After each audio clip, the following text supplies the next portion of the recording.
Dalam sejarah panjang NBA, penghargaan Most Valuable Player atau MVP secara tradisional didominasi oleh talenta-talenta terbaik yang lahir dan besar di Amerika Serikat. Namun, lanskap liga telah mengalami pergeseran seismik dalam beberapa tahun terakhir. Sebuah tren yang tak terbantahkan kini menjadi kenyataan. 7 penghargaan MVP terakhir secara beruntun diraih oleh pemain internasional. Sebuah bukti nyata dari globalisasi basket dan munculnya bintang-bintang luar biasa dari berbagai penjuru dunia.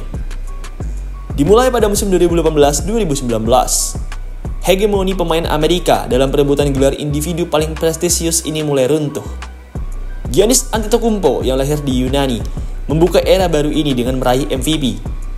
Dominasinya berlanjut di musim berikutnya, yaitu 2019-2020, dengan kembali meraih penghargaan yang sama. Setelah 2 musim gemilang dari Greek Freak, giliran Nikola Jokic dari Serbia yang mengambil alih tampuk kepemimpinan.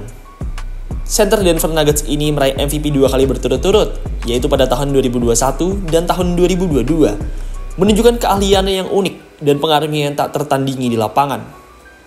Tradisi pemain internasional di puncak NBA terus berlanjut dengan terpilihnya Joel Embiid dari Kamerun sebagai MVP tahun 2023. Namun, dominasi Eropa kembali terasa lagi di tahun 2024 dengan Nikola Jokic yang sekali lagi dinobatkan sebagai pemain terbaik di liga. Tren ini semakin ditegaskan pada tahun 2025 ini dengan terpilihnya Shai Gilgeous-Alexander yang berasal dari Kanada sebagai MVP. Fakta bahwa 7 MVP terakhir lahir di luar Amerika Serikat adalah sebuah perubahan signifikan jika dibandingkan dengan yang sebelum-sebelumnya.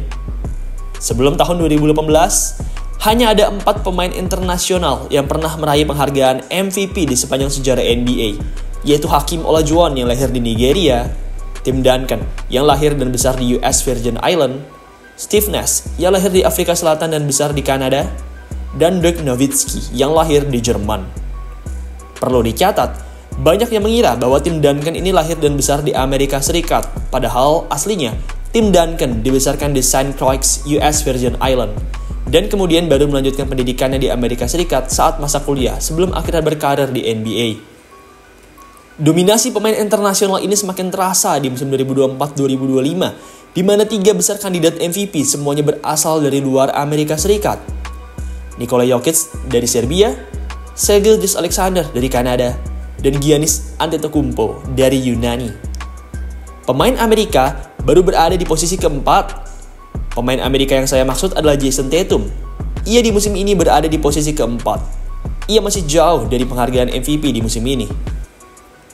Fenomena ini mengindikasikan bahwa kualitas pemain basket di negara-negara lain semakin meningkat dan jurang perbedaan dengan Amerika Serikat semakin menipis. Beberapa hasil pertandingan internasional baru-baru ini semakin memperkuat pandangan ini. Tim nasional Amerika Serikat di 10 tahun belakangan ini mulai merasakan banyak kekalahan mengejutkan, seperti misalnya kekalahan memalukan dari Nigeria dengan skor 90-87 dalam sebuah pertandingan eksibisi pada tahun 2021, lalu juga kekalahan dari Prancis dengan skor 83-76 di Olimpiade 2020, yang mana saat itu mengakhiri rekor 25 kemenangan beruntun mereka di ajang Olimpiade. Selain itu, performa mengecewakan AS juga terjadi di FIBA World Cup 2019, di mana mereka yang saat itu hanya mampu finish di peringkat ke-7, juga semakin menguatkan fondasi bahwa Amerika Serikat sudah tidak sekuat dulu. Ya, Amerika memang hanya diisi oleh pemain tim B di FIBA World Cup 2019 tersebut, tapi tetap saja, sedari dulu dengan tim B pun Amerika tetaplah superior, tapi kini dengan tim B, mereka dibantai habis-habisan, dan bahkan dengan tim A pun mereka masih dikalahkan oleh Nigeria dan Prancis. Kerja sama tim yang kurang terpoles mungkin menjadi alasan mengapa AS mulai melunak. Pemain Prancis Evan Fournier memberikan komentarnya setelah mengalahkan Amerika Serikat di Olimpiade lalu. Ia berkata seperti ini: Amerika memang lebih baik secara individual, tetapi mereka bisa dikalahkan sebagai sebuah tim.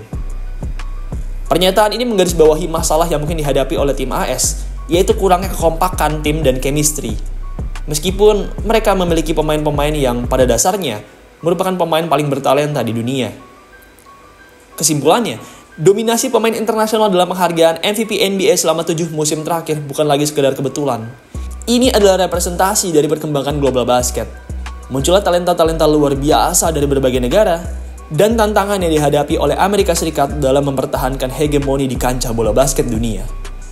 Era baru dominasi global di NBA telah tiba, dan masa depan liga diprediksi akan semakin diwarnai oleh bintang-bintang yang lahir dan besar di luar batas negara Paman Sam. Baiklah, demikian video hari ini. Jangan lupa juga teman-teman untuk cek EZ Sportwear. Buat kalian yang pengen bikin jersey basket custom, maka EZ Sportwear jawabannya. Di bulan Mei ini, EZ lagi ada promo, yaitu Rp100.000 per satu style jersey. Murah banget kan? Tunggu apa lagi? Buruan pesan jerseymu di EZ Sportwear. Kunjungi media sosial mereka atau WhatsApp mereka di 0895 4260 91060. Bikin jersey, EZ Sportwear jawabannya.